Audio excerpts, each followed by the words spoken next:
Brook, this team's been pretty good defensively for this whole season, save for maybe the last 2 games, and a lot of that has to do with you in the paint. What are you guys doing well down there? You know, I think it's just a testament to our team's commitment to that end of the floor. We came into training camp, and that was our goal from day one, to be a very good defensive team in this league, and we knew that would give us a chance in every game. And I've just been so proud and impressed by the way everyone's bought in, especially the young guys, the rookies. You know, they've fully bought in. You can see that when we play with energy, our length and athleticism they have makes the job on the defensive end so much easier. So much of that has to do with the relationship between the guards and the bigs. What are the guards doing to make your job easier? You know, a lot of it's just effort, fighting through screens, but you know, it's communication as well. And when we're at our best, we're vocal on the court, on both ends, but especially the defensive end, communicating with one another 1 through 5.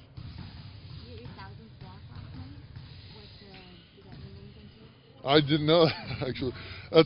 No, I didn't. No, that's pretty cool. You know, I've always prided myself on being a shot blocker. It's something, you know, my twin brother and I have always you know, taken to heart and looked to do on the court since we were very little. And so, you know, that's very, very cool, and it's humbling for me. Does that love for blocks come from blocking each other back in the day? I blocked him more than he blocked me, but just to be nice to him, maybe from volleyball. I played a lot of volleyball. I wasn't good at blocking in that, but maybe it transferred. I don't know. Brook, when a scuffle like last night breaks out, what's your philosophy on like how to not get like in trouble and get a tech, but also make sure everything's okay? I just tried to get in there and break it up. Okay. I was just trying to get in the middle of it. If someone throws a punch, maybe it'll hit me, and I can take it. Unlike Robin, probably. like Lonzo kind of looked at everything and then kind of like walked off and walked to the bench, just kind of stay out of trouble. And you know, some people will say, "Oh, that's smart." Yeah, I mean, yeah, he was staying out of trouble. I mean, I feel like I'm big enough where I can kind of get in the middle of it, you know, and I'm not going to do anything crazy, you know. So I'm just trying to get everything under control, help get everything under control. Did you have any reaction to him doing that? Giselle? No, I thought, you know, he was smart, just staying away from it. Luke was just talking about having the team scale back to threes until you guys are starting to hit a higher clip. What do you think about that as a stretch five? You know, I think when it's a good shot, when it's open, it's in rhythm with our offense, you got to take it. You know, if it's open, you got to have confidence to shoot and knock it down.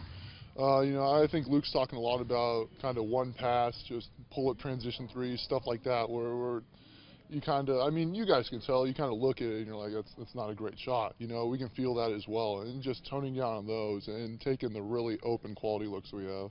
Do you think you're the best three-point shooter on the team? I think we have a lot of very good three-point shooters on the team. We just need to start streaking. You know, I have great confidence in my ability to shoot the three, and I need to prove that night in and night out in game situations on the court. You'd be a good politician. I've been politicking for 10 years now doing this media stuff. I'm pretty proud of the way I can spin things. What do you think in general of the quality of threes you guys have had so far?